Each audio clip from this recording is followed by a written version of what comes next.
자, 모두들 반갑습니다. 강태공입니다. 자, 금일은 외국인은 왜 삼성전자를 팔고 셀트리온을 살까라는 내용을 가지고서 방송을 좀 해보려고 해요. 자, 그러면서 이 300% 상승을 바라본다. 이거는 뭐 제가 이야기하는 게 아니고 시장이 그렇게 바라본다는 거예요.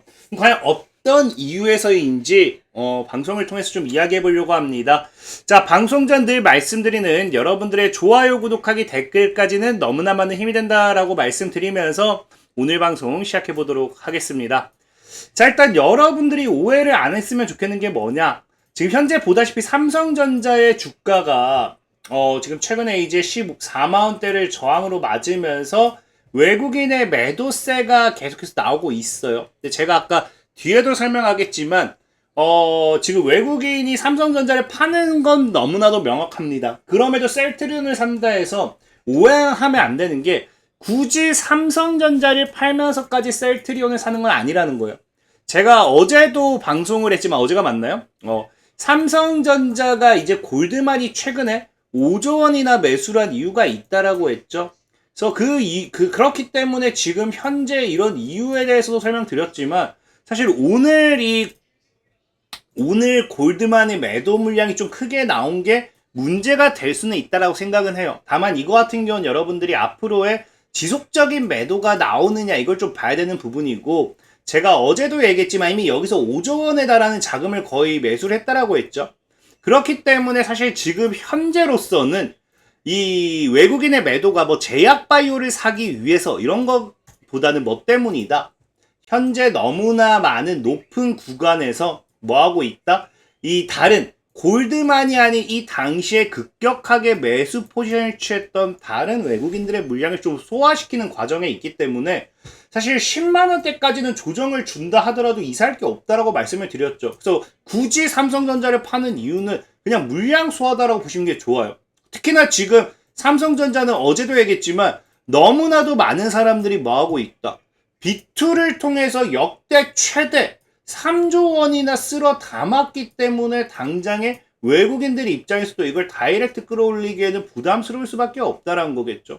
그래서 삼성전자를 파는 거지 삼성전자가 악재가 있는 건 아니에요. 악성매물 소화다라고 좀 보시면 좋아요. 자, 그럼에도 일단은 이 우리가 제약바이오, 셀트리온 이런 게 기대되는 게 뭐냐고 하면은 지난주에 외국인들이 이제 그 개인들이 삼성전자를 3조를 쓸어 담으면서 사실 지난주 한 주 내내 거의 외국인들의 매도세가 강하게 나왔다고 보시면 좋습니다.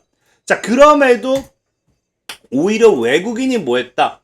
지난 1주 삼성전자에 대한 매도세를 키웠을 때 오히려 조선주, 그 다음에 방산주, 원자력 관련되어 있는 주식과 플러스 바이오에 집중했다라고 하지만 제일 외국인들이 1월 1일부터 해가지고 이 한 주, 지난주까지 가장 많은 금액대를 뭐 사실 가장 많다 해봐야 얼마 되진 않긴 해요.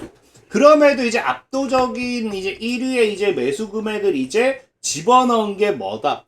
바로 이제 셀트리온이라는 거거든요. 한마디로 외국인 같은 경우는 지금 제약바이오 쪽으로서의 이제 어떠한 기대를 하고 있다라고 생각을 해보셔야 돼요. 그럼 과연 제약바이오에 지금 기대할 만한 게 무엇이 있는가를 우리가 이야기해 본다라고 하면은 여러분들도 알다시피 지금 당장에 뭐가 코앞에 다가왔습니까? JP모건 헬스케어가 이제 코앞에 다가왔어요. 그래서 우리가 늘 얘기했지만 이 매년 무슨 헬스케어를 앞두고서는 제약바이오주들이 굉장히 급격하게 상승한다라고 했죠. 자, 그러면서도 굳이 이 JP모건 헬스케어에서 왜 이 기대감으로 하필이면 셀트리온을 외국인이 또 압도적으로 그렇게 많은 그 다른 기업도 아니고 셀트리온을 매수할 수밖에 없었느냐를 놓고 본다라고 하면은 셀트리온이 이번에 이제 이야기하는 게 뭐다? 이 신약에 대한 기대감. 이것도 뒤에 설명드리겠지만 바이오시밀러 관련되는 부분입니다. 그 다음에 CMO 사업.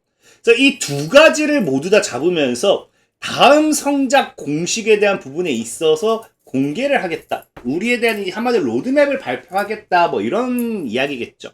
그래서 지금 그거를 이야기한다는 건데 중요한 게 이게 왜 엄청난 호재가 될 수밖에 없냐라고 하면은 최근 이제 시장에서 이 제약바이오 여러분들이 많이 이제 이야기한 게 비만약을 많이 이야기해요.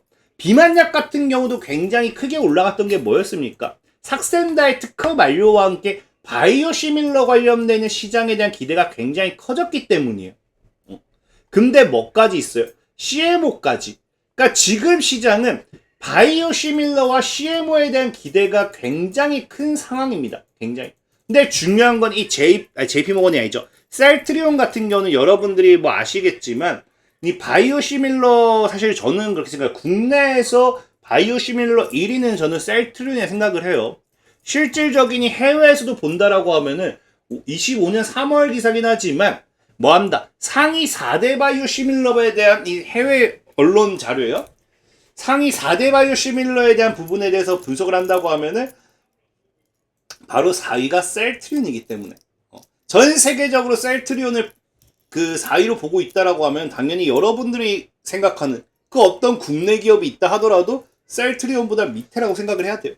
근데 셀트리온인데 문제가 뭐냐고 하면은 지금까지 셀트리온 같은 경우가 이 26년에 대한 실적이 굉장히 기대가 된다는 게 뭐냐? 3만 넘어 고수익 신제품이라고 이야기를 해요.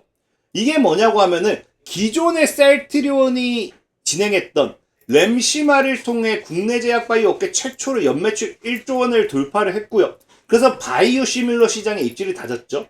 그래서 트룩시마, 허주마 이런 세 가지 마가 가세하면서 굉장히 셀트리온이 바이오 시밀러에 대한 부분에 있어서 압도적으로 이제 1위를 차지하는 그래서 실적을 이어가는 그런 기업이었다라는 거예요. 근데 중요한 게 뭐냐? 이 셀트리온이 2020년도부터 해서 유럽을 시작으로 파트너사 중심의 판매 구조에서 벗어나 자체 법인을 통한 직판 체제로 도입하며 수익성 방어에 나섰고 무슨 말이에요? 이게 왜 이렇게까지 해야 되냐?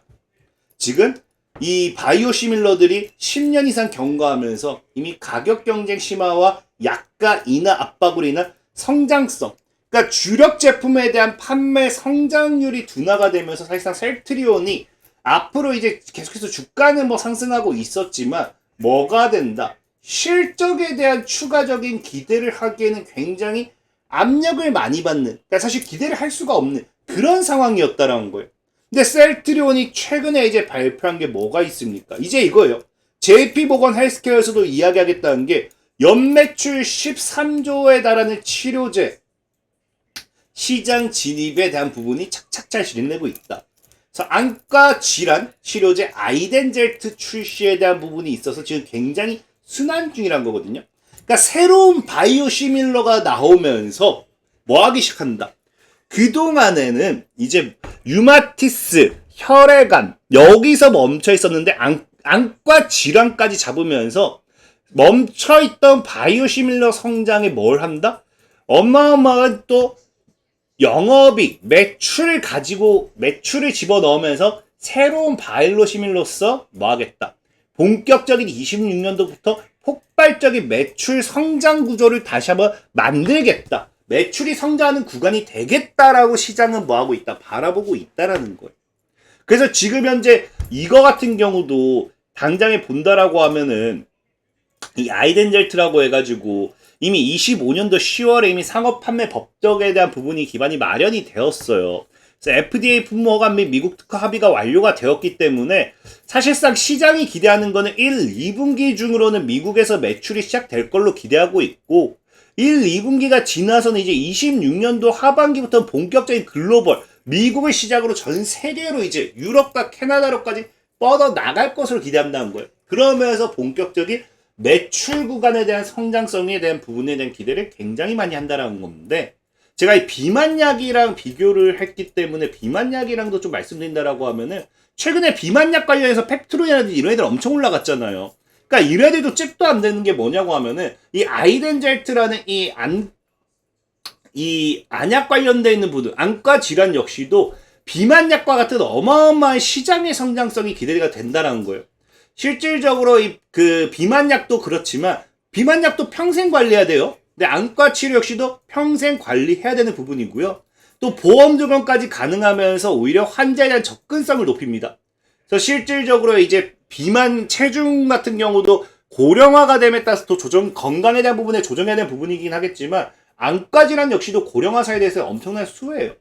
그래서 지금 시장이 계속해서 뭐 하고 있다. 폭발적인 수요를 가지고 가고 있고 환자 수가 급증하게 빠르게 진행하는 게 뭐다? 이 안과 질환이란 겁니다. 자, 여기에서의 지금 셀트리온이 새로운 바이오시밀러로서에 대한 이 앞으로의 시장 성장, 매출 기대가 굉장히 크게 다가오는 부분이다라고 좀 보시면 좋을 것 같고요. 여기 또 추가적으로 아까 CMO라고까지 이야기를 했죠.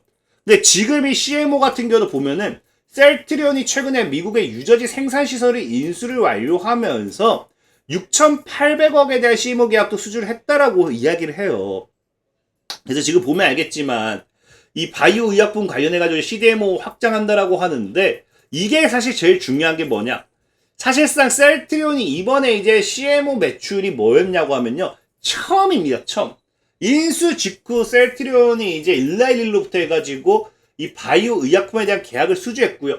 즉각 생산에 착수했기 때문에 인수 직후가 되는 지금 현재는 첫 CMO 관련되는 매출이 나오기 시작한다는 거예요. 그래서 해당 생산시설에서는 CMO 물량과 셀트리온 자체 제품 생산이 공백 없이 이어질 전망이다. 사실 이게 중요해요. 셀트리온 자체 생산 제품도. 이게 왜 중요하냐? 자, 셀트리온이 기존에는 바이오시밀러 관련해가지고 굉장히 많은 이 기술을 가지고 있었겠죠. 아까 세 가지에 대한 핵심 매출이 있다 했잖아요. 근데 바이오시밀러의 수익성 한계란 건 결국에는 마진이 점차 감소할 수밖에 없어요. 왜? 위탁을 맡겨야 되니까.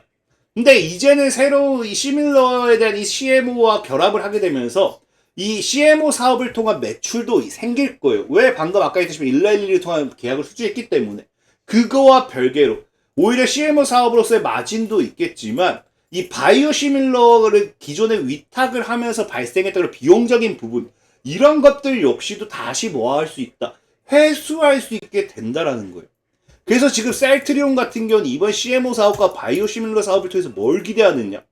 이미 기존에는 약을 팔아야지만 돈을 벌 수 있는 구조고요. 약을 팔아도 오히려 또 비용적인 부분이 또 증가함에 따라 돈이 많이 안 드는 경우도 있었어요. 근데 중요한 건 뭐예요? 이제 수익 모델이 공장을 가동하면서 내가 바이오시밀러를 위탁 맡기면서 발생하는 비용적인 부분도 없어지는 거고 오히려 계약 기반이라는 안정적인 또 추가적인 캐시 플로우가 창출되기 시작한다는 거예요. 그래서 지금 시장이 바라보는 게 뭐다? CMO 사업과 아까 얘기했던 새로운 안과질환의 사업에 대한 26년도부터 본격적인 매출이 증가할 거다에 베팅하는 거거든요. 근데 문제는 뭐냐고 하면요. 현재는 이제 그 매출액이 한 6조도 사실은 안 돼요. 한 4조.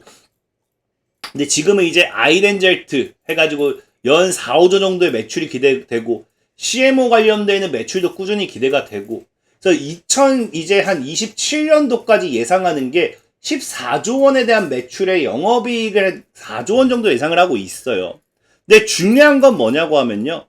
이제 매출이 3배, 4배 정도 이렇게 증가하잖아요. 근데 지금까지 셀트리온이 좀 욕먹었던 게 뭐냐? 현재 PER이 굉장히 고평가되어 있어요. 그러니까 지금 너무 높기 때문에 지금 욕을 먹고 있어요. 근데 지금 당장 2년 뒤 10배에서 15배까지는 내려갈 거라고 생각하거든요. 왜? 이 아이덴젤트라든지 CMO에 대한 매출을 통해 가지고 매출도 증가하고 실적도 증가하니까. 그래서 실질적으로 보면 알겠지만 지금 이제 25년도 예상 매출이 4조 원이에요. 영업이익이 1조예요. 그러면은 적어도 매출이 지금 이제 3배, 영업이익이 4배 정도는 증가할 걸로 예상을 하는데 중요한 게 이제 PER도 그러면 아까 낮아진다라고 했죠. 15배까지 내려온다 했죠. 그럼 이게 중요한 게 뭐냐? 자, 그러면은 이게 그 당시에 봤을 때 이 매출이라든지 이런 것들이 그대로 적용이 되었을 때 자, 2년 후에 지금 주가를 사두면요. PER이 그대로 변동이 없다 하더라도 아니죠. PER이 지금 뭐다? 15배까지 내려온다라고 하면은 굉장히 저평가되는 거예요. 그럼 다시 주가는 이 PER에 맞춰서 저평가기 때문에 매수세와 함께 또 올라가겠죠.